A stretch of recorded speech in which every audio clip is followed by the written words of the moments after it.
Doctor Sarfaraz साहब भी तीसरी बार शायद आज आप इधर आए हैं, तीसरी बार आए जी हैं। सर, तीसरी बार। और इन्होंने पहली बार जब आए तो उन्होंने मेरे से ये जिक्र किया जी कि मैं यहाँ आ तो गया हूँ आज, लेकिन मुझे आपको देख के याद आया कि आप मैं रुकैया मेडिकल सेंटर में शाम को प्रैक्टिस करता था 2013 से 2023 तक।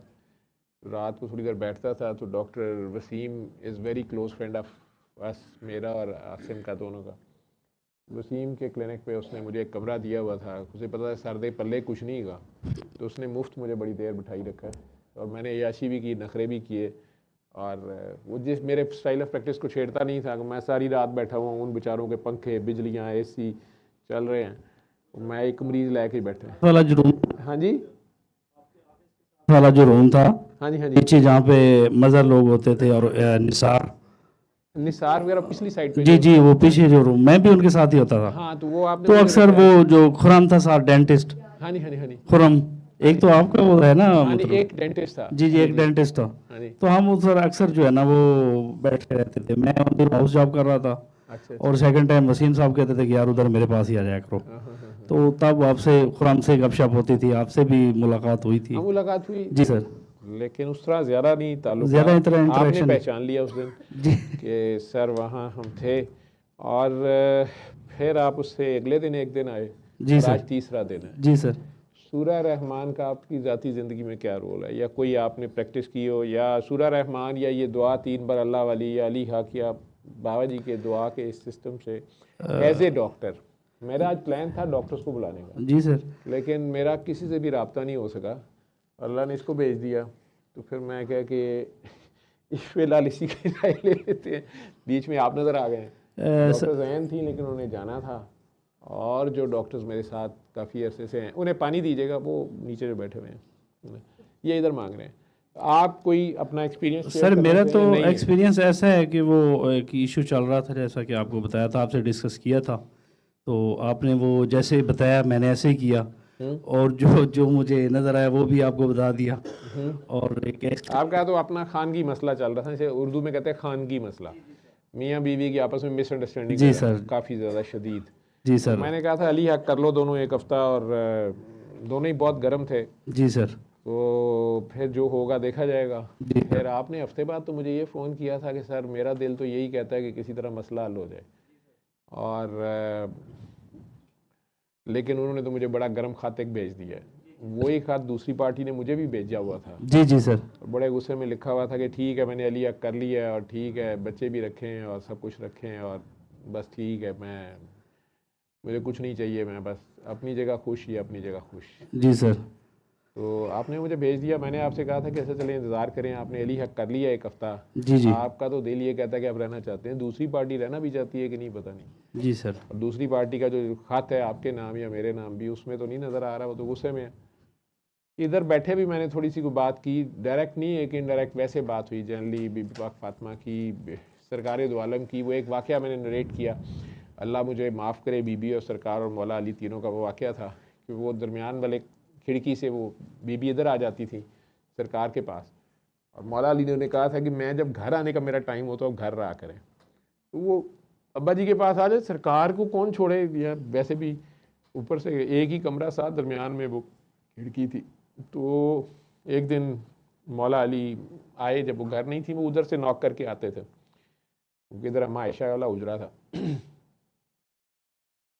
तो सरकार को उनके चेहरे से अंदाज़ा हुआ, तो उन्होंने अचानक पूछ लिया बीवी फातिमा से कि आप पूछ के आई हैं, अली से बता के आई थी या पूछ के आई थी? तो उन्होंने आगे से कहा कि नहीं, मैं तो आपके पास आई थी, मैं मतलब मेरे अब्बा का घर है, मैं और साथ खिड़की से मैं इधर आई हूँ, या जैसे होता है लाड से। तो सरकार ने कहा कि नहीं, अभी वापस चली जाएँ, और आइंदा अली की इजाज़त के बगैर नहीं आना। दूसरा, उसमें किसी ने वाक़या सुना दिया कि कोई साबिया थी, उनके मियाँ मदीना मुनव्वरा से बाहर कहीं जा रहे थे या ट्रैवलिंग में थे, उन्होंने कहा हुआ था कि तुमने मेरी इजाज़त के बगैर घर से पाँव नहीं बाहर निकालना, कहीं नहीं जाना।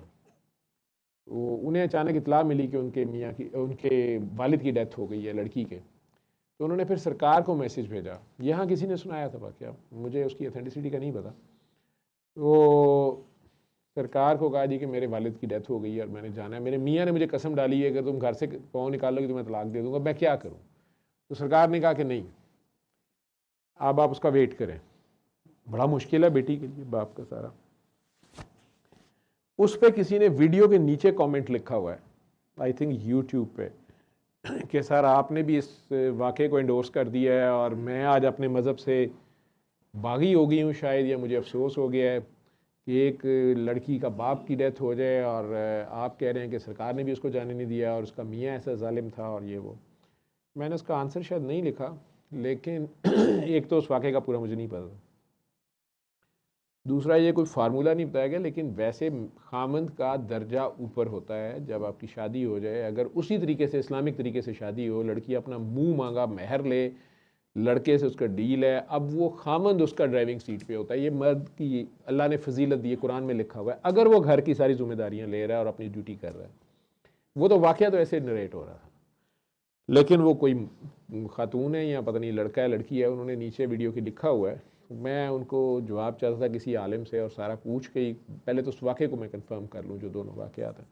मैं जवाब नहीं दे सका, लेकिन जो अल्लाह के फ़ैसले हैं उसमें चूँ चुरां की गुंजाइश नहीं होती, सरकार के फ़ैसले में चूँ चुरां की। लेकिन है कैसे और किस रेफरेंस से है, ये भी तो है ना कि उसके खामन ने कसम खाई हुई थी कि अगर तुमने घर से पाँव निकाला मेरे से पूछे बगैर तो मैं तलाक दे दूँगा, तो वो तलाक हो जाती।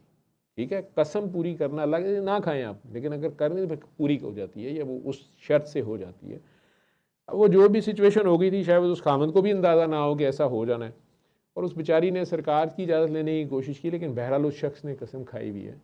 और ये उन्होंने उस रेफरेंस में कहा होगा, लेकिन बहरहाल इस पर उलमा कराम या मुफ्तियान, मैंने कहा मैं क्लियर कर दूँ, बेहतर बता सकते हैं। लेकिन आप कहते हैं कि आपको मैंने कहा था कि आप देखें, अभी फ़िलहाल अल्लाह वाली दुआ करते रहे। जी सर। तो कुछ बेहतरी हुई? जी सर अल्हम्दुलिल्लाह। कितनी बेहतरी हो गई? पिछले हफ्ते तक तो अभी अली किया ही था आपने, तो मैंने कहा था थोड़ा इंतज़ार कर लें। मैं तो सर आया था बिल्कुल कट ऑफ करने के लिए, सीधी सी बात है। अच्छा जी।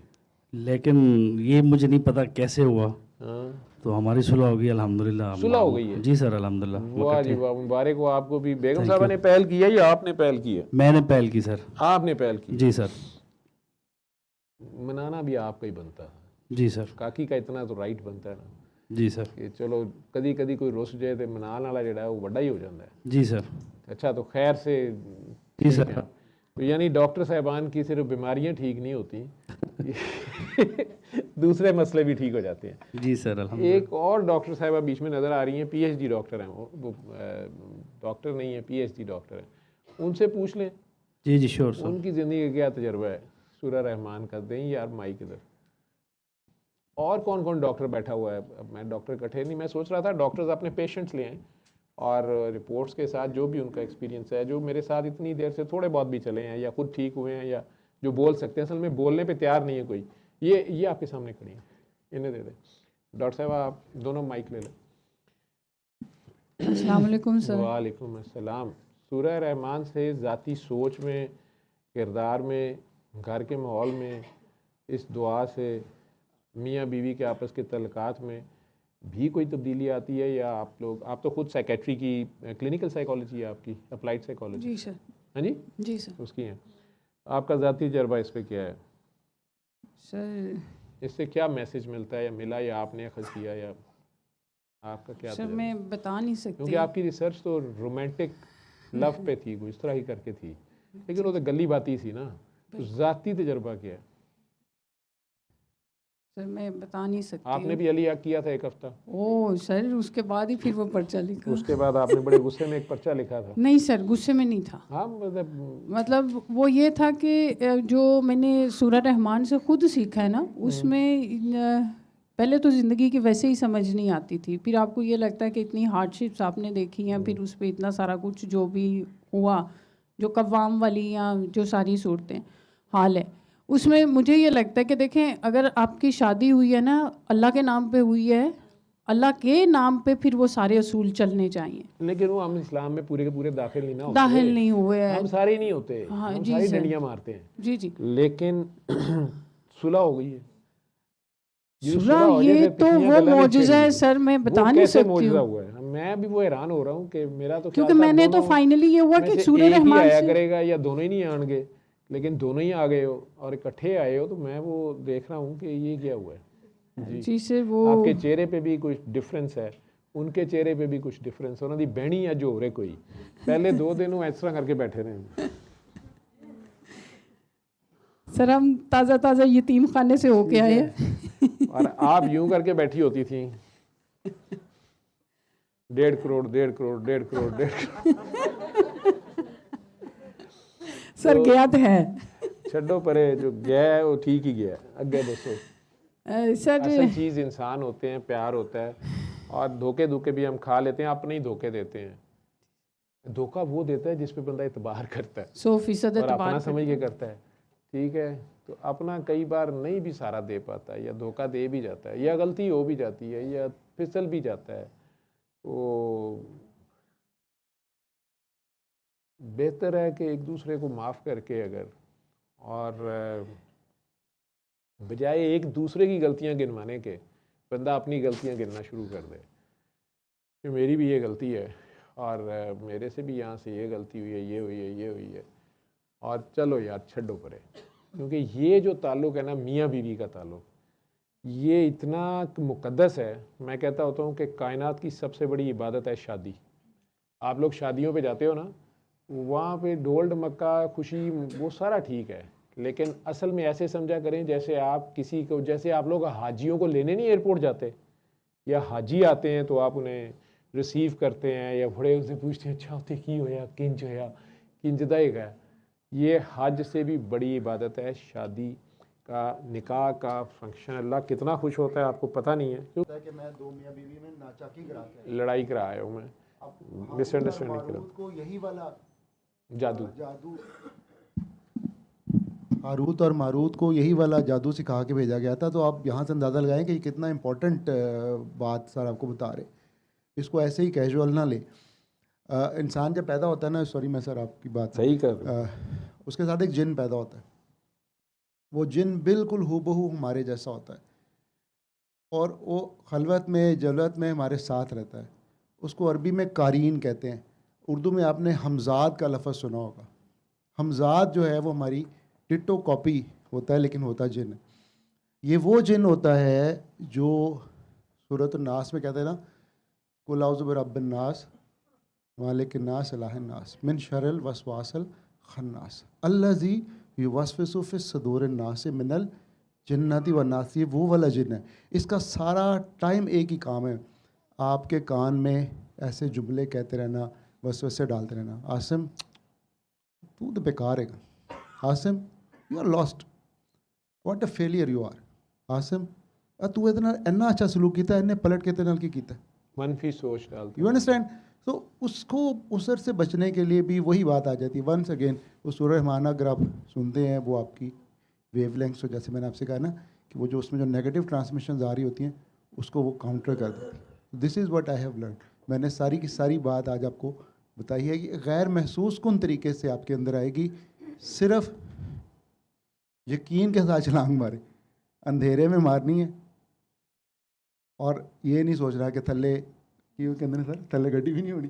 वो एक बंदे को जहाज़ में ना, उन्होंने जहाज़ ख़राब हो गया तो पैराशूट्स पहनाया उन्होंने सबको। उन्होंने कहा जी कि आप ये पैराशूट ले, तो नीचे जाके ना रास्ते में 10 तक गिनना है, फिर आप ये रेड बटन दबाइएगा, ग्रीन बटन दबाइएगा, पैराशूट खुल जाएगा। अगर ना खुले तो येलो बटन दबाइएगा, पैराशूट खुल जाएगा। अगर ना दबाए तो रेड वाला दबाइए, पैराशूट खुल जाएगा। आप नीचे जाएंगे तो नीचे एक गाड़ी होगी, वो आपको आपके घर छोड़ाएगी। तो वो सब ने छलांगे मार दी, सबके पैराशूट खुल गए, एक बंदे का पैराशूट नहीं खुला। उसने पहले ग्रीन बटन ट्राई किया, वो पैराशूट नहीं खुला, वो परेशान हो गया, थोड़ी देर कहता खुल जाए यार, थोड़ा बहुत ऑरेंज ट्राई किया, वो भी नहीं खुला। फिर उसने रेड ट्राई किया ना, तो फिर नहीं खुला। तो कहता वो जहाज़ के देख कहता है मैंने पता तुम मैंने चक्कर देता, मैंने पता थल्ले गड्डी भी नहीं होनी। तो ये लो सर, मुझे इजाज़त मिल सकती है? हाँ बिल्कुल, तो लंगर कर ले, लंगर बीच में बांट दो जल्दी जल्दी। आसिम को लंगर तो करा दो, तूने खाना नहीं खाया होगा मुझे पता है। तो लंगर के 2 लुकमे लगा ले, फिर तू निकल जाई।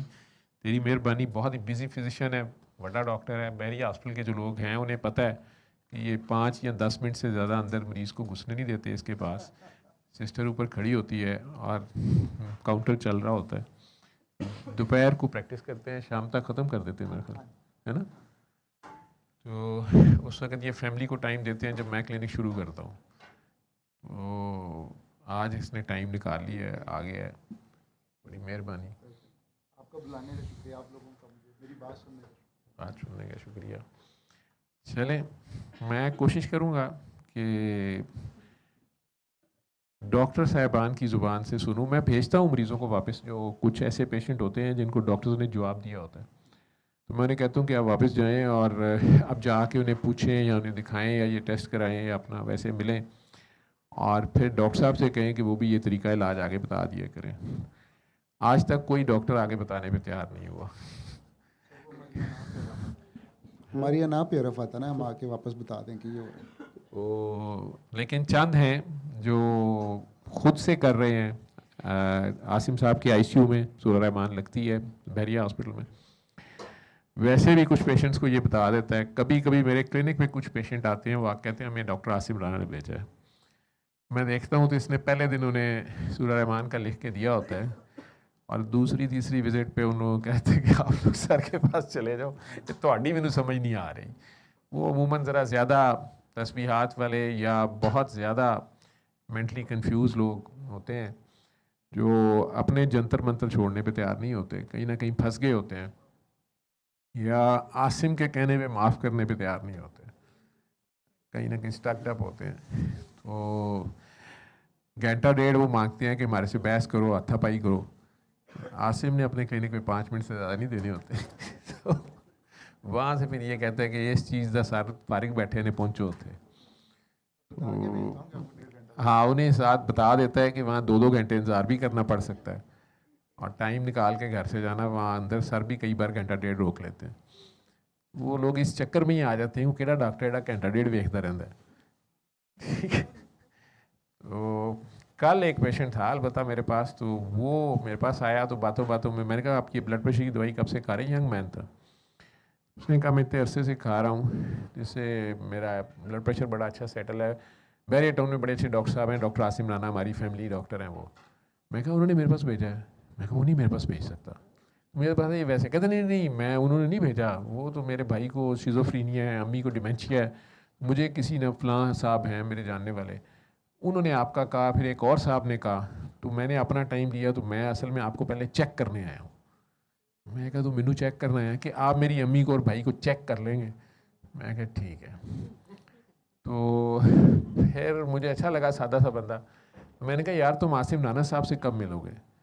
कहता है क्या बात है? मैंने कहा यार अगर तुम उनसे ये ब्लड प्रेशर की दवाई एडजस्ट कराने जाओगे ना, तो मेरे गुरु हैं, तो उन्हें कहना मुझे माफ़ कर दे, मेरे से नाराज़ है। तो कहते हैं अच्छा। मैं कहा मेरे लिए दुआ नहीं करते वली अल्लाह, तो उन्हें कहना दुआ करते हैं। कहते हैं सर मुझे पहले भी शक है वो वली अल्लाह है। तो मैंने कहा अच्छा।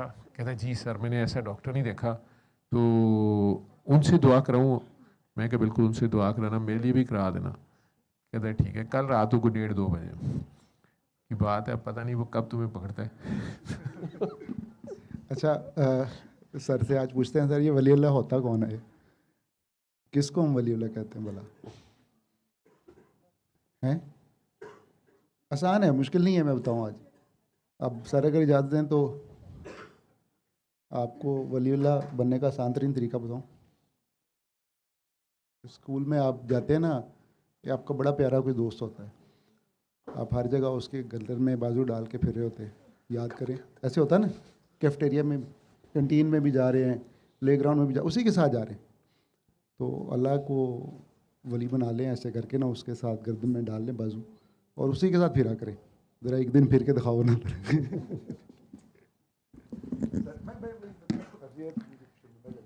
नहीं वो लंगर जी मैं वहाँ सर अच्छा नीचे बैठ के खाएगा? हाँ नीचे ज़रा इजी खाया जाता है।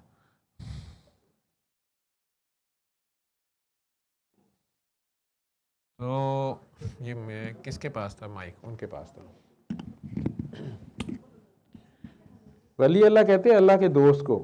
तो आप लोगों को आसिम अल्लाह का दुश्मन तो नहीं लगा होगा? माथे पे मेहराब है, दाढ़ी है, जितनी देर बैठा है मैंने बथेरा कहा कि सूरह रहमान पे बात कर, वो फिर अल्लाह और मरीज़ों पे बात ले जाता है। और अब अच्छा तो कुरान में वली शैतान भी लिखा हुआ है, वली अल्लाह भी लिखा हुआ है। शैतान के भी साथी हैं, दोस्त हैं, अल्लाह के भी वली हैं। अल्लाह सबका वली है, लेकिन कुछ अल्लाह के भी वली होते हैं।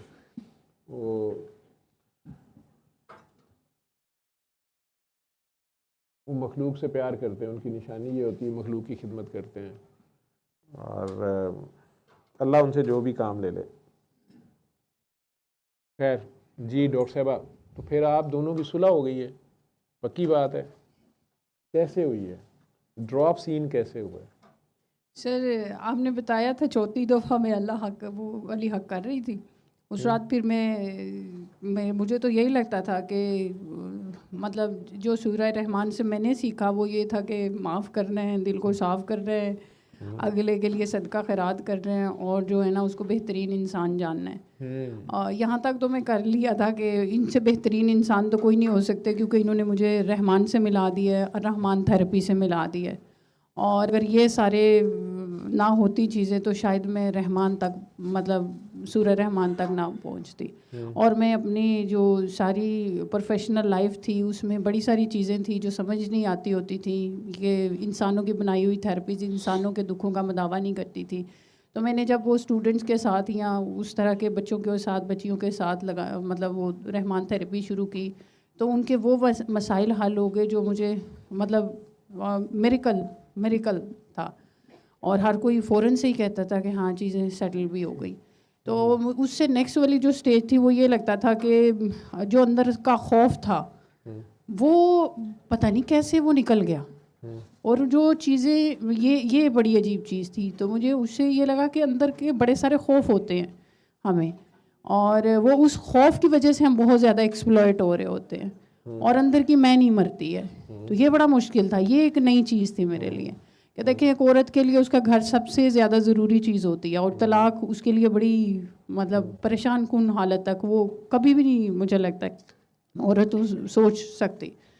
और बच्चे तो फिर जाहिर है बच्चे कैसे एक औरत मतलब एक माँ छोड़ सकती है, तो नामुमकिनात में से लगती थी ये चीज़ें। लेकिन जब जैसे जैसे मैं रहमान थेरेपी आगे करवाई जा रही थी मुझे ये लग रहा था कि मेरे वो सारे खौफ निकलते जा रहे हैं, और इवन जो है ना वो बच्चे चाहे ठीक है सही वाली बात। और फिर मैंने इधर से भी आपसे मतलब इधर भी बड़ी मेहरबानी सर आपने हमारे जैसों के लिए जो है एक उम्मीद है, और मुझे ये लगता है कि अगर रहमान थेरेपी हर बंदे तक पहुंच जाए तो यकीन करें कि ज़िंदगी बड़ी आसान है, बहुत आसान हो जाए। और अल्लाह करे कि आज से 4-5 दिन पहले तक तो आपने तैयार किया हुआ था कि बच्चे मैंने वही बताने लगी हूँ सर। तो मुझे ये लगा कि ये वो तहैया ये था कि नहीं, अब मेरे दिल से ये बड़ी वाली बात, मैं इधर ही थी तो आप एक पेशेंट आई थी और आपने कहा था कि देखे बच्चे जो है ना वो बयानी में मर्द के होते हैं, और अगर इस तरह का कोई इशू होता है तो फिर मुझे ये लगा कि अल्लाह का अगर यही फ़ैसला है तो फिर बस ठीक है, फिर मैं क्या कर रही हूँ, तो बच्चे उठाएं ये और जाएं। अगर कोई मामला सेटल करने को नहीं आ रहे हैं, किसी भी बात पे कुछ सिचुएशन बन नहीं रही है, और अली हक किया तो मैंने मतलब 3-4 दफ़ा किया तो उसमें यही वाली बात आती थी कि दैट्स इट, अब मुझे नहीं आगे चलना। और अब तो मुझे फिर वो तकरीबन कोई 8 दिन से यही हो रहा था कि भाई नहीं, बच्चे मैं देख भी नहीं सक रही थी। मैं ऑफिस से वापस आती थी या ऑफिस में रहती थी, यही होता था कि मैं उठा के खुद छोड़ा हूँ या इनकी तरफ छोड़ा हूँ, मुझे इनका एड्रेस नहीं पता था कहाँ रहते हैं, और यहाँ फिर मुझे बहन का इनका था वो भी मुझे एग्जैक्ट नहीं याद था। तो मुझे ये था कि बस मैं बच्चे पहुँचा दूँ, मेरे से बर्दाश्त नहीं हो रहा था ना कि बस ये कहानी ख़त्म हो, अगर ये तलाक नहीं देते तो मुझे खुला लेनी है इनसे। अच्छा, उसी कॉन्टेक्स्ट में मैंने जो है ना फिर वो फाइनली आपको वो पर्चा भेजा था क्योंकि मुझे सुकून नहीं आ रहा था कि यार मैं बाबा जी को बता दूं कि मैंने अली हक कर लिया, मेरा पहला और आखिरी फैसला यही है। मेरा नहीं मतलब मुझे जो सोच आ रही है ना वो पहली और आखिरी यही है, इसके अलावा मुझे कोई 8 दिन से सोच आ नहीं रही है।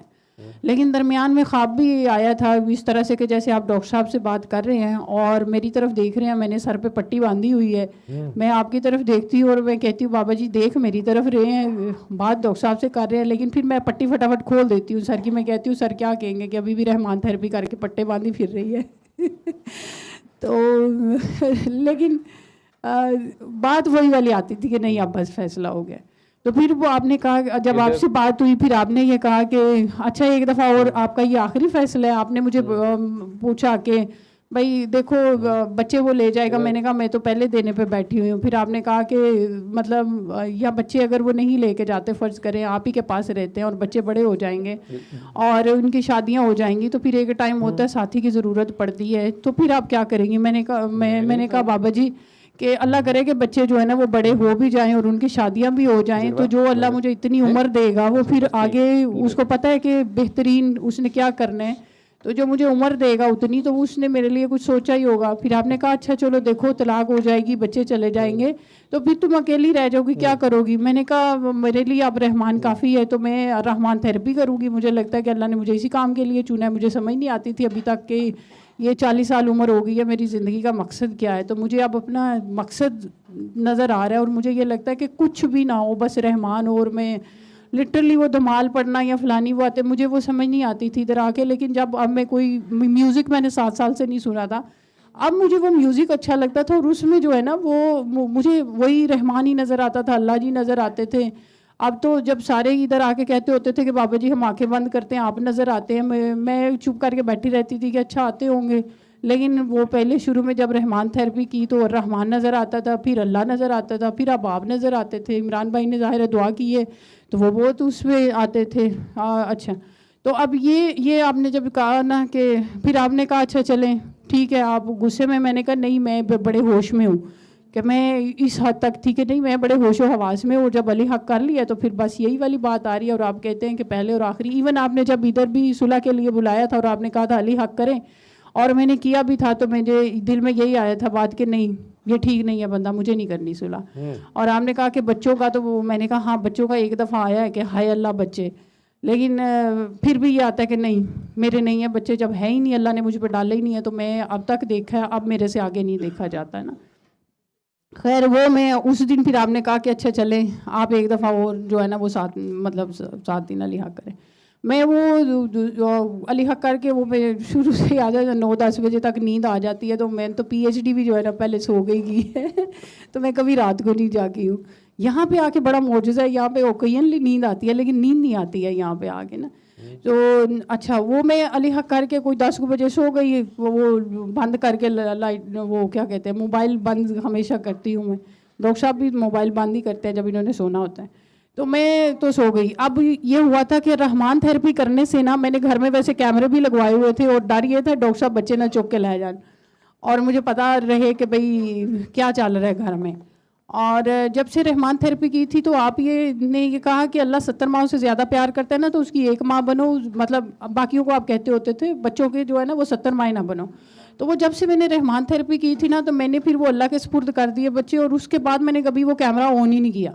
ऑन किया भी तो मुझे ये होता था वो बच्चियों के वैसे देखने के लिए ओकेजनली देख लिया मैंने, फिर वो भी छोड़ दिया। इवन मेरी जो हेल्पर थी वो कहती थी बाजी जी जो तुसी केड़ा सैशन सुनन जांदे तुसी, मैं कहा तू तो बड़ी राजी ना हर गल च, मैं कहनी सॉरी शमाला मैं तेरे नाल जो कुछ ज्यादती की थी, वो बड़ी खुश थी।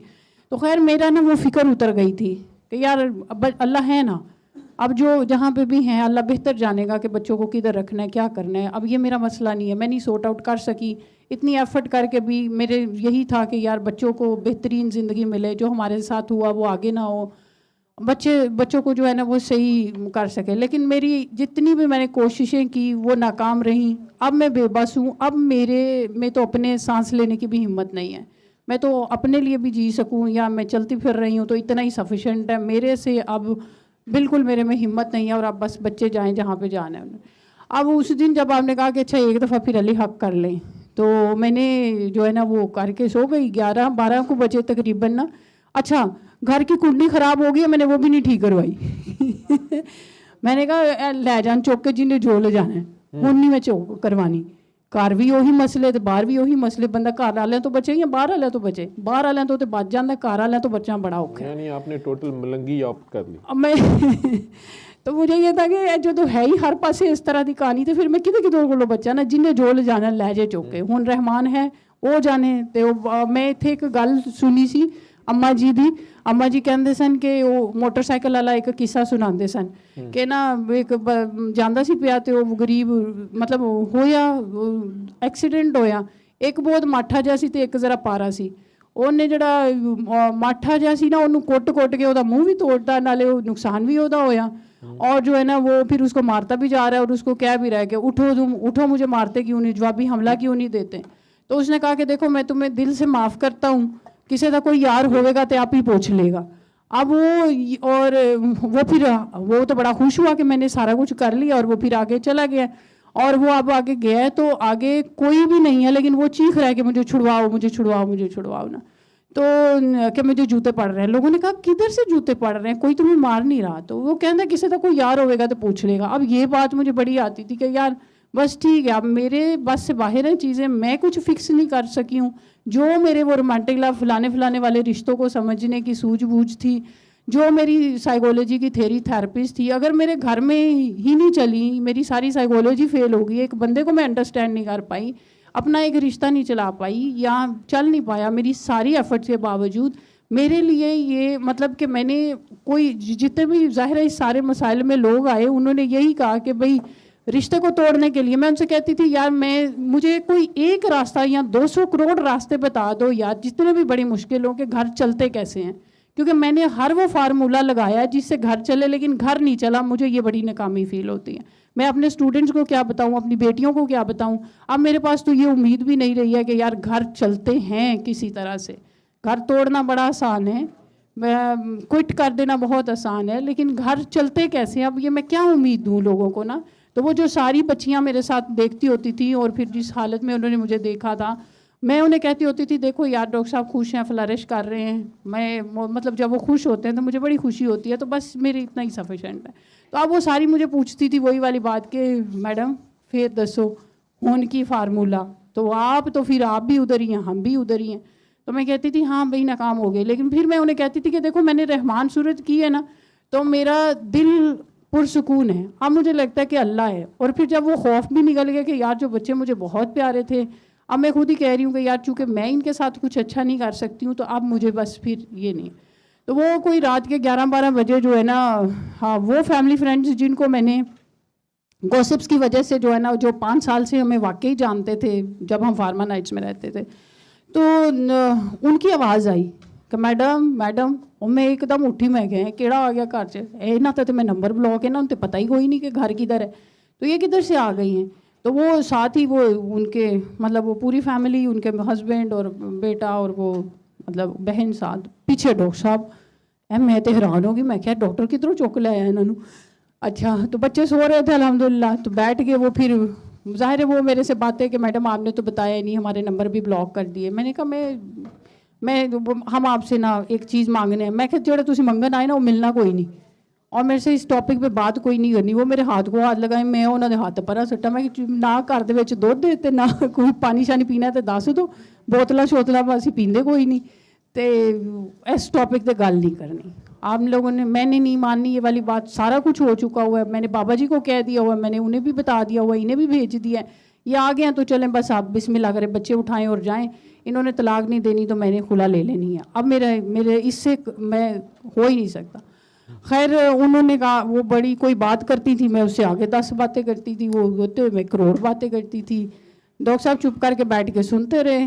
इन्होंने कोई नहीं कुछ भी बात बोली। 1-2 बात पे जो है ना वो बात मतलब होने लगी। वो फिर बाजियाँ ज़ाहिर ही पीछे से प्लान करके आए थे, बाजियाँ चुप करवा देती थी। फिर एंड में यही हुआ कि इन्होंने फिर उठे और इन्होंने कहा कि देखो मैं ये मानता हूँ कि पूरे 7 सालों में मैंने वाकई जो है ना वेरी फर्स्ट डे से लेके आपको रिस्पेक्ट नहीं दी, जो मेरा एक ड्यू बनता था वो मैंने नहीं किया है। मैंने कहा वाकई मैंने वो बीवी का हक तो किया, मैंने तो इंसान भी नहीं समझा आपको ना। लेकिन अब मैंने जब ये रहा हूँ, दूसरी शादी कर ली है, तो अब मुझे ये पता लगा है कि नहीं भाई मेरे बच्चे महफूज थे या वट एवर जो भी था, तो तुम्हारे जैसी औरत कोई नहीं है। मैं खेडी छेती हले तो तू बच्चे चुक 7 साल पाल, फिर तेन पता लगेगा कि होर किनिया तू 4-5 होर लै, अपने खर्चे तो ही लियानी है। काफी चलदी है, बड़ी चलदी सर। पीएचडी ਨਾਲ कुछ ज्यादा नहीं फर्क पिया। हाँ एक बंदे ने गलती मान ली, फिर तुसी की। मुझे ये पता है कि रात को 2:30 बजे आपकी कॉल आ रही थी। जी सर, वो फिर वो सारा मामला 3 बजे। जी सर। और मैं घर आया ही था और कोई मेरे साथ ओवरसीज़ कॉल थी मेरी, मैं ले रहा था। उनका भी जज़ाकुमुल्लाह बिल खैर। ठीक, आसिम साहब लंगर नाल ले जाओ उन्होंने। नहीं ये खाया तो है आपने, ये भी हमारी ट्रेडिशन है। घर वालों को भी हम ख़राब करते हैं ना, तो आप घर जाके इन चीज़ों से जो मर्ज़ी सलूक करें, दफ्तर ले जाएं, घर ले जाएं, मरीज़ों को खिलाएं, घर वालों को खिलाएं, वही ना तो ऐसे बात। आसिम को नीचे छोड़ के। वो रात को मेरा ख्याल है 3:30-4 वो थी, ओवरसीज़ एक कॉल थी, वो अकेली हैं वहाँ पे, तो वो काफ़ी काकी जी की ज़िद होती है कि मेरी पहले बात सुन लें, उन्हें डर लग रहा होता है सुबह वहाँ पे, उनकी ज़िद होती है कि नहीं मेरा फ़ोन सुने। और उस टाइम पे अगर कोई कॉल आती है किसी की तो मुझे होता है कि पता नहीं कोई इमरजेंसी होगी, अगर रात को कॉल आ रही है पाकिस्तानी कॉल जो कभी कभी ले लेता हूँ। उसमें ये हुआ वैसे कि पिछले कुछ दिनों से कुछ लोगों ने ये बात कही, मैं प्रोग्राम में भी कह बैठा, तो अब 3:30-4 बजे कॉल आती है, पाकिस्तान के नंबर की होती है, मैं उठाता हूँ तो मैं कहते सर वो ज़रा गैस हुई सी, तो मैं क्या माचिस वगैरह ना जलाना और खिड़कियाँ खोल दो और चूल्हा बंद करो, नहीं सर पेट जो ही सी, तो मैं क्या मैं चूल्हे से बह जाओ, ठीक है। तो तुमने किस लिए, ये कोई एमरजेंसी है कि नहीं सर, वो तुसी इस टाइम वूमन फोन चुक लेंदे हो। मैं क्या यार ये क्या हरकत है, मैं क्लिनिक से फारिग होकर आया हूँ लेट, मैंने कहा कोई एमरजेंसी होगी। तो वो मैं उन खातून को भी, या एक और काका है बेचारा वो भी बाहर कैब, तो उसकी भी हालत थोड़ी सी ख़राब है, उसके साथ फ्रॉड हो गया। यहाँ से लोग चले जाते हैं पढ़े लिखे लोग भी, तो शादियों का ये बड़ा काम है, तो वहाँ जाके उसके साथ उसे पता चला। आज तक मैंने लड़कियों का ही सुना है वहाँ जाना, और फिर बेचारियाँ वो काफ़ी मुश्किल वक्त होता है वहाँ जाके और बहुत कुछ। तो ये लड़के के साथ ये भी ज़रा थोड़ा हालत उसकी ख़राब है। तो इन 2 बंदों का फ़ोन मैं सुन लेता हूँ, उन बच्ची का भी, अगरचे वो गालियाँ पड़ती हैं आखिर में मुझे, जब भी मैं फ़ोन बंद करूँ तो उन दोनों ने गालियाँ देनी होती कि आपके पास हमारे लिए टाइम नहीं है। तो वो बीच में अभी कॉल आई हुई थी, तो मैंने कहा पता नहीं इन्हें क्या हुआ है, 3:30 की शायद कॉल है आपकी, 4:30-5 जी। तो मैंने फिर बाद में सोते वक्त 6 बजे मेरे ख्याल आपको कॉल की है, या बल्कि 7 बजे उठे की है कि आपने क्यों कॉल की थी। खैर है, ऐसे ही है जी सर। नहीं वो ये हुआ कि मतलब मेरे लिए बड़ी हैरत की बात है कि डॉक्टर साहब ने पहली दफ़ा माफ़ी मांगी। अच्छा आपसे, और उन्होंने कहा हाँ, इन्होंने कहा देखे जी मैडम जो भी हुआ मैं शर्मिंदा हूँ, ये बड़े मुझे बंदे की नहीं निशानी करनी होती है। चाहिए थी ऐसी बात है। मैं कहे हैं डॉक्टर तो खैर है। तो फिर इन्होंने खड़े हो गए, इन्होंने कहा अच्छा यार चल बस सॉरी। तो अपनी फिर गलती मैं मांग ली उन्होंने। गलती मान ली है, लेकिन मतलब इन्होंने कहा कि देखो मैं आपकी सारी शर्तें मानने को तैयार हूँ। अच्छा मैंने कहा गड्डी अच्छा, आपने कहा मेरी गाड़ी दें। अच्छा गाड़ी, इन्होंने चाबी पकड़ा दी, मैं कहा नहीं स्टाम्प। अच्छा फिर उन्होंने कहा, मैंने कहा वो प्लॉट अच्छा करोड़, मैंने कहा यार सारा कुछ दे दूंगा। फिर इन्होंने आज वैसे ये मुझे इन्होंने वो जो मोबाइल था वो नया वाला लेके आए, अभी वैसे मैंने खोल के नहीं देखा, और गाड़ी के कह रहे थे स्टाम्प ले आए हैं, और प्लॉट का भी जो है ना वो कागजात दे देंगे मुझे। तो बहरहाल कितने लेके जाना है सर? आप दोनों की घर है, आपस में हो। जी बच्चों सर, का वो है सारा किधर कुछ। लेके जाने। लेकिन उसके बाद ये हुआ कि हम लोग ना वो एक यतीम खाने से आए हुआ था इनविटेशन कि आप ज़रा इधर आके देखें। तो मैं डॉक्टर साहब और अभी ये आई थे, तो मैंने कहा डॉक्टर साहब ये इस तरह से जो है ना आया हुआ इनविटेशन, चले चलते हैं। तो बच्चों को फिर मैं लेके गई, डॉक्टर साहब को लेके गई उधर। जो यकीन करें वो बच्चे देख के मुझे लगा कि मैं कितनी गलत थी, मेरा वो डिसीजन कितना गलत था। ये वो बच्चे थे 80-90 जिनके माँ बाप थे, और लेकिन वो छोड़ गए बच्चों के लिए नहीं थे। कईयों के माँ बाप भी नहीं थे। हाँ, कईयों के नहीं थे। वो एक टर्मिनोलॉजी मुझे उधर जाके पता लगी कि सोशल ऑर्फन्स होते हैं। सोशल ऑर्फन्स जी, वो कौन से वाले जिनके माँ बाप बाप भी जिंदा हैं, हैं। हाँ जी। और उनके किसी ने शादी कर ली, किसी ने कुछ किया, मतलब उनके पास रिसोर्सेज भी हैं, लेकिन जो है ना वो बच्चों के लिए नहीं है। फिर उधर मुझे वो मैंने पता नहीं आप वाली बात याद आई कि यार देखो हर बंदा आपको छोड़ जाएगा, आपकी माँ छोड़ जाएगी, आपका बाप छोड़ जाएगा, लेकिन एक ज़ात है जो आपको बच्चों कभी नहीं छोड़ेगी, वो है अल्लाह। ज़रा आंखें बंद करो। उन्होंने आंखें बंद की, मैंने 3 दफ़ा अल्लाह करवाया। मैंने कहा देखो कितना डिफरेंस है। और एक और बात कि मेरे मुर्शद पाक कहते होते कि यार जब मेरे वाले साहब फोत हुए, उन्होंने कहा कैसे डिसीजन करना है ये सोच लेना आंखें बंद करके, जब ज़िंदगी में मुश्किल आए, कि आपके नबी क्या करते होते थे। उनके भी ना माँ थे ना बाप थे। और जब मैं रहमान थेरेपी की तो अरीज मुझे अक्सर कहती होती थी कि यहाँ बच्चे कहते होते थे कि बाबा नहीं है, तो मैं कहती होती थी कि मेरे बच्चे देखो बाबा का इम्तिहान चल रहा है, दुआ करें अल्लाह ताला उन्हें कामयाब करे। और दूसरी बात ये कि हो सकता है आपकी माँ भी छोड़ जाए या ना हो इस दुनिया में, बाप भी ना हो, लेकिन एक चीज़ है एक हस्ती है जो आपसे बड़ा प्यार करती है, और एक मामा नहीं 70 माओ जितना प्यार करती है, और वो आपका अल्लाह। ज़रा आंखें बंद करो, देखो, करो अल्लाह अल्लाह। सर मेडिकल है कि मेरा बेटा अयान जो 3.5 साल का है, फिर मैंने अब चूँकि टाइम नहीं दे पा रही थी, एग्जॉस्टेड थी, मुझे भी समझ नहीं आती थी कि मैं बच्चों के साथ क्या करूँ, मैंने कहा इनको ना ट्यूशन ही भेजती हूँ। पहले दिन वो उधर छोड़ के आए तो उसने कहा कि मैं जब वापस आई ऑफिस से तो वो सामने बैठा हुआ था, उसने मुझे देखते ही कहा मामा आज चूँकि आप मुझे छोड़ के आई थी ना उधर, तो मैं डरा नहीं हूँ, मैंने आंखें बंद की और मैंने 3 दफ़ा दिल में कहा अल्लाह अल्लाह अल्लाह। फिर मैंने कहा अच्छा यान आपने ये क्या किया? जो कहते आपने क्यों किया? कहते मुझे डर ही नहीं लगा, मुझे ये लगा था कि मैं उधर जाऊंगा तो बच्चे मुझे देख के हंसेंगे, या टीचर मुझे कुछ नहीं कहेगी, तो अब मुझे जहाँ पे भी डर लगता है ना या परेशान होता हूँ तो मैं क्या लेता हूँ अल्लाह अल्लाह अल्लाह। और अरीज तो कि वो इधर दुआ सेशन में आती है, तो वो तो फिर मतलब वो भी यही वाली बात करती है कि मैंने आज अल्लाह से ये दुआ मांगी थी कि ना टीचर जो है होमवर्क ना दे, और टीचर ने नहीं दिया, लेकिन एक दुआ है जो मेरी अल्लाह ने सुन, बस इस पे फिर वो चुप कर जाती थी। और मुझे पता था वो ये कहती है कि बाबा नहीं आते हैं, लेकिन अब अल्हम्दुलिल्लाह अरीज मुझे जब ये हुआ मुलाकात तो सर अरीज मुझे उठ के कहती है, वो गाड़ी में साथ जब हम उन्हें छोड़ने जा रहे थे बाजियों को वापस, तो मेरे साथ लग गई और मुझे कहती है मामा ये ख्वाब है या ये हकीकत है, आप लोगों की वाकई सुलह हो गई है? मैंने कहा हाँ बेटे, रहमान के तवस्सुत से जो है ना कुछ ख्वाब भी हकीकत बन जाए। नहीं सर वो 6 साल की है, 6 साल की है, हरीज 6 साल की है, उसका 5 साल की है, और अयान 3.5 साल का है। तो अब मुझे उनकी ज़िंदगी में चलें देखें, ये क्राइसिस अब मुझे बहुत अच्छे लगते हैं। क्राइसिस इन अ सेंस के अब मैं वो ट्रांसजेंडर के साथ जुड़ी, उसमें वो इंटरसेक्स के जिनके बच्चों की सेक्स ही नहीं हो मतलब आइडेंटिफाई होती, अब वो माएँ बता ही नहीं पाती या बाप इंट्रोड्यूस ही नहीं करवा पाते। तो उधर से एक बात समझ आई कि अगर हम पूरे मर्द हैं और हम पूरी औरतें हैं और हमारे बच्चे मतलब उनके वो पूरे मर्द और कितनी बड़ी ब्लेसिंग है। बच्चे आपके सेहतमंद तंदुरुस्त हैं, वो अपाहिज नहीं है, मफलूज नहीं है, कितनी बड़ी ब्लेसिंग है।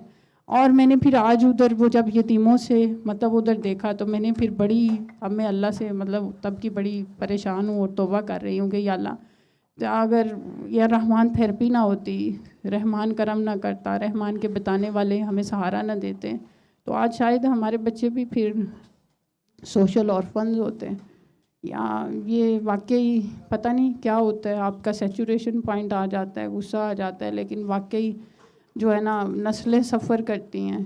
और बस मेरा ख्याल है रहमान थेरेपी से एक और जो चीज़ फिर आज डॉक्टर साहब आ गए तो बच्चे खुशी से लिपटे इनसे हुए सर, वो तो उनकी तो जैसे पूरी दुनिया कायनात ये सर, वो जिस तरह से वो सोशल ऑर्फन्स उन्होंने बोला ना, तो मुझे वही वाली बात याद आती थी कि बच्चों की ज़िंदगी में वो हसरत का मतलब ये साल पूरा जिस तरह से ये घर से मतलब वो नहीं थे, तो वो बच्चों की हालतें मैंने देखी हैं, जितने वो बेबस थे उनकी ज़िंदगी में जो मर्जी आप उन्हें दे दें, लेकिन उनकी ज़िंदगी में खुशी नहीं थी। उनकी ज़िंदगी में वो सिर्फ आते जाते हुए लोगों के बापों को देखते होते थे कि किसका बाप छोड़ के जा रहा है, किसका लेके जा रहा है, हमारा क्यों नहीं है। वो यान हमेशा कहता होता था सबका बाप है, मेरा क्यों नहीं है। गुस्सा तो आप लोगों का है ना, बाबा हमें क्यों नहीं मिलते, हमें क्यों नहीं मिलते। फिर मुझे भी ये ख्याल आता है कि यार अगर मियाँ बीवी का आपस में लड़ाई है तो मतलब कैसे माँ अपना बच्चा छोड़ देती है, कैसे बाप जो है ना वो अपने बच्चों को अबंडेंट कर देता है। और उनका जो फर्स्ट सोशल एक्सपोजर है, मतलब हमने तो ये सोचा था कि भाई हम बच्चों को जो है ना वो सही तालीम और तरबियत देंगे, पढ़े लिखे लोग हैं, वही कि फिर डिग्रियों ने हमें क्या दिया। शर्म आती है मुझे अपने आप को पढ़ा लिखा कहते हुए, अपने आप को ही कहूँगी मैं कि मेरी सारी एफर्ट के बावजूद भी जब मेरे स्टूडेंट मतलब बच्चों का फर्स्ट इनकाउंटर हुआ टीचरों के पास जाते हुए, तो मैं उन्हें यही कहती होती थी कि यार ये ना बच्चों के साथ रहम का मामला करना। तो क्योंकि फादर डे आया और मेरी बेटी रोई जा रही, उसने कहा कि यार मामा आपको पता नहीं मैं क्या, मैंने कहा बेटे क्या हुआ है। मामा वो मैंने ना कब्र बनाई है।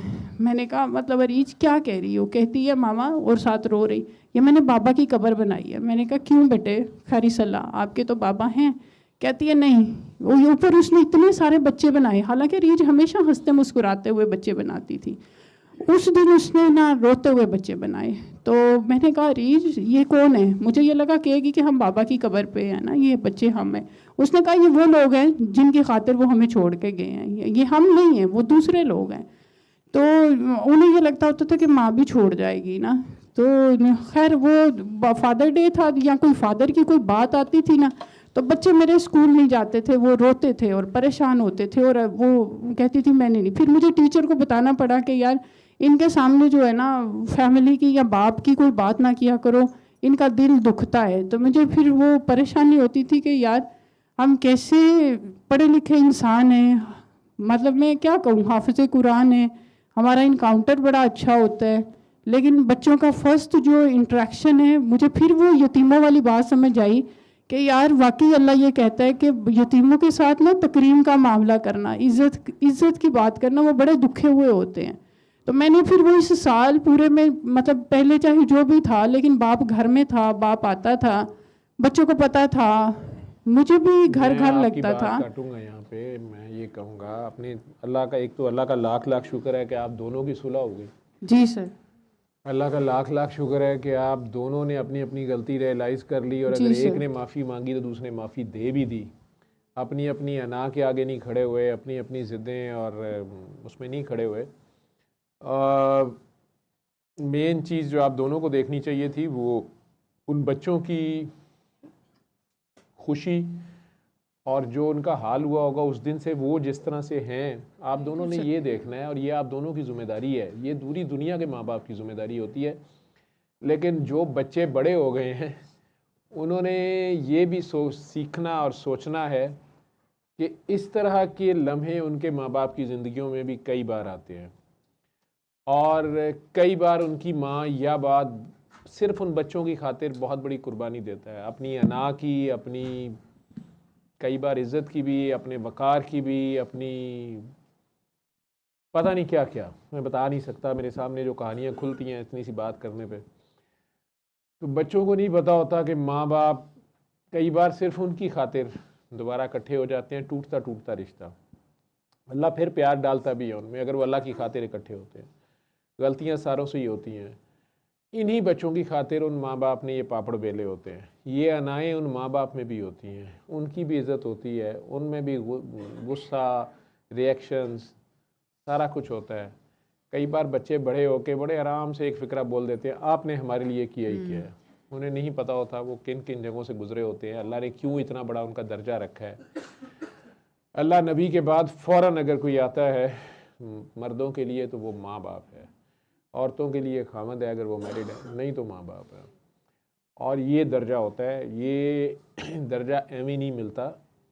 ये प्रेगनेंसी से लेके अभी रिसेंटली मैं एक दो काकियाँ हैं, अभी शादी हुई है, पहली प्रेगनेंसीज हैं, तो पढ़ी लिखी, बहुत ज़्यादा मॉडर्न भी, सेहतमंद भी, लेकिन अचानक प्रेगनेंसीज उनकी ख़राब हो गई। एक का तो आज ही मुझे अल्लाह का मैंने शुक्र अदा किया कि खैर है, उसकी तो इमरजेंसी क्रिएट हो गई है, और इससे पहले उसको अल्लाह से हमने बड़ी मुश्किल लिया हुआ है। वो बेहोश हो, मतलब मेनिंजाइटिस उसको हो गया था, एन्सेफलाइटिस, और 4-5 दिन वो होश में नहीं आती थी घर में, और फिर हॉस्पिटल में भी डॉक्टर से डायग्नोसिस भी नहीं हो रहा था, क्योंकि डॉक्टर मुनीबा और सुंदस ने काफ़ी उसके घर जाके वो बेड पे यूरिन और सारा कुछ, ये उसके दुआ भी करती रही उन दिनों, इनकी ट्रेनिंग चल रही थी। और फिर वो माशाल्लाह कनेड से पड़ी, और उसके बाद अब उसकी शादी हुई। अभी उसकी फुल टर्म प्रेगनेंसी, तो ब्लड प्रेशर हाई होना शुरू हो गया, बच्चे के फ्लूइड कुछ कम हो गया, क्या तो उसकी लाइफ थ्रेटनिंग सिचुएशन होगी। जो डॉक्टर उसको देख रही थी उसने तो कहा कि जी फ़ौरन अब बस पता नहीं क्या हो जाएगा। वो मुझे फ़ोन कर रहे थे, मैंने उन्हें फिर आयशा के पास ही भेजा। आयशा ने भी कहा नहीं अभी ऑपरेट करना पड़ेगा, अगर 7 मंथ है कुछ है। तो मैं आने से पहले खाना खा रहा था, तो वो फ़ोन आया, मैंने अल्लाह का दुआ करते हुए फ़ोन उठाया कि अल्लाह खैर करे। तो उसकी अपनी आवाज़ थी, तो कई बार मुझे आवाज़ से थोड़ा अंदाज़ा हो जाता है। तो मैंने हंस के उसे कहा, मैं कि अल्लाह ने खैर कर दी है। कहती बाबा वो अब इन्होंने इधर अल्ट्रासाउंड किया तो वो कहते हैं कि नहीं अब तो बेबी के गिरद पानी बिल्कुल ठीक है, हम अभी जनवरी तक जा सकते हैं। तो वो परेशान हो रही हैं, जो सुबह वाला अल्ट्रासाउंड था और जो अभी है, तो वो कहती हैं कि नहीं लेकिन तो मुझे हर हफ्ते चेक भी कराते रहो, और बाबा मेरा बीपी भी ठीक हो गया। तो मैं फिर इनके पास हर तीसरे दिन दिखाती रहूँगी। मैं कहा जैसे वो कहती हैं उसे फॉलो करो। दूसरी ऑस्ट्रेलिया से आई हुई थी, उसका बीपी हाई होना शुरू हो गया था, उसका मियाँ पहुंचा तो बीपी ठीक हो गया। ठीक है, वो भी कल आई हुई थी मेरे पास। तो लेकिन मैं वो देख रहा था क्योंकि हम इन दौरों से निकल आए हैं, आगे हमारे बच्चों की अब शादियाँ हो रही हैं, लेकिन ये एक छोटा काम नहीं होता। माँ के सर पे कफन बांधा होता है जब वो प्रेगनेंसी में होती है, छोटी बात नहीं होती है। उस मर्द की नस्ल तो वो होती है, इसीलिए वो शादी अपनी शर्तों पे कर रही होती है वो, या उसको इजाज़त है, जो हमारे तो यहाँ से नहीं शादी होती, लेकिन वो हक महर जो भी और जो शर्तें रखे डे वन पे, मर्द ने उसे, मर्द होता वो है जो अपनी ज़ुबान का पक्का हो, किरदार का पक्का हो। मैंने कहा ना कि एक जिस्म का या पीनस का नाम मर्द नहीं है, मर्द एक करैक्टर का नाम भी होता है, उस करैक्टर को निभाता है कि नहीं। और वो भी मर्द होता है जो अपनी गलती अगर देख ले तो उसको सुधार ले, उस पर सॉरी कर ले। ये भी मर्दानगी की बात होती है, चाहे औरत भी कर सकती है, मर्द भी कर सकता है।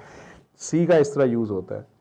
और जो अल्लाह को हाजिर नाजिर मान ले असल में, और अल्लाह का गाहक हो, वो मर्द होता है हमारी ज़ुबान में। जो कहते ना 100% रहिए तो प्रीत ना गवाइए, प्रीत रब है, ठीक है। तो जो मर्ज़ी हो जाए लेकिन रब ना जाए। तो रब की खातिर डॉक्टर साहब ने अपनी अना की कुर्बानी दे दी, अपनी गलतियाँ भी मान ली। आपका भी ज़र्फ चले, अच्छा है चले। वो आए घर, पहले आप गुस्सा करती नहीं, जो कहानी आप सुना रही हैं, हम साहिब भी साथ थे, जो भी थे। मेरे लिए तो हैरान कुन था। एक आपके फ़ोन पे मैं खुश हुआ जब मैंने तो गुस्से में फ़ोन किया आपको कि इस टाइम क्या मसला था, फ़ोन कर रही थी। आपने मुझे आगे से कहा कि डॉक्टर साहब आ गए। मैं हैरान होकर सुन रहा हूँ कि इससे मेरी कुछ 6-8 घंटे पहले बात हुई है। पहले मुझे असल में डॉक्टर साहब का फ़ोन आया था, वो जो आपको नज़र आता था ना, मैं डॉक्टर साहब से बात कर रहा हूँ और आपने माथे पे पट्टी बांधी हुई है। तो मैं डॉक्टर साहब से फ़ोन पे बात कर रहा था, तो उन्होंने मुझे कहा कि सर मैंने तो अली हक किया है, तो मुझे तो उनके साथ और बच्चे और हम इकट्ठे नज़र आए हैं। मैं क्या, फिर अल्लाह को उम्मीद रख, ठीक है। लेकिन एक गल मैं तुम दस दें, जो ने तेन खत घलिया है वो मैनू भी घलिया है। मैं क्लिनिक ही जा रहा था उस वक्त, तो मैं क्या, वो तो उसने बड़े गुस्से में, उसने तो फैसला कर लिया, उसने नहीं रहना। वो कह रही बच्चे भी ले जाओ और बस इनफ इज़ इनफ। ये चुप कर गया। तो मैं क्या, अल्लाह से खैर मांगते रहो। तो मेरी अभी तक उससे बात नहीं हो सकी। मैंने एक दिन पहले आपको फ़ोन किया था तो आपको कॉल नहीं मिली थी, तो मैंने मैसेज किया था, मैंने कहा शायद इसने मेरा नंबर ही ब्लॉक कर दिया। तो मैं कहने लगता है अपना फैसला कर लेने के, बस ठीक है छड्डो परे। सर को जाके भी, सर भी मर्दां दे निकले ने, मर्दां दी हक की बोलने ने, या यही किया। मैंने कहा मैंने तो कोई फैसला दिया नहीं, दोनों पे एंड पे छोड़ा हुआ था। तो मैं, आपका जवाब नहीं आया, तो मैंने कहा मोस्ट लाइकली शायद उसने नहीं या देखा नहीं है, या फ़ोन अपना ही बंद कर दिया है, व्हाट्सएप सारा ही बंद कर दिया, करके सोती हूँ सर, मुझे पता नहीं। वो आपको फिर मैंने अगले दिन जब इनका फ़ोन आया क्लिनिक जाते जाते, मैंने आपको फ़ोन किया। आपने फिर वही हतमी बात की, जी मैं तो बस फैसला कर लिया, छोड़ दिया, ये हो गया वो हो गया। मैंने कहा बच्चे, माँ बेचारी का वीक पॉइंट होता है, बच्चे होते खामंद के हैं, नस्ल उसकी होती है, लेकिन माँ की उनमें जान होती है, और माँ का वीक पॉइंट होता है। मैंने यही कुर्बानियाँ हैं, ये असल में ये मदर टेरेसा वाली कुर्बानियाँ हैं, ये छोटी कुर्बानियाँ नहीं होती। इसलिए कहा ना कि अल्लाह की खातिर अगर इस चीज़ का एहसास करते हो, वो सोशल आर्फन तुमने नहीं बनाए जो आज तुम देख आई हो, या वो भी देखा है, उससे भी ना संभाले जाते। सुतेली माँ कहती मैंने नहीं देखना, मुझे नहीं चाहिए, तुम कहती मैं की करा, तो रख अपने सामने, तेन सजा देंगी। सजा थी, तो सजा तो उन बच्चों की थी, और वो दोनों परेशान थे। जैसे फादर्स डे हुआ, सारे बच्चों के स्कूल में बाप आए, मरे इनू सबर हो जाता है, मरे तो कह देने कि मेरे बाबा तो अल्लाह के पास है, वो तो बड़ी बड़ी जगह पे है।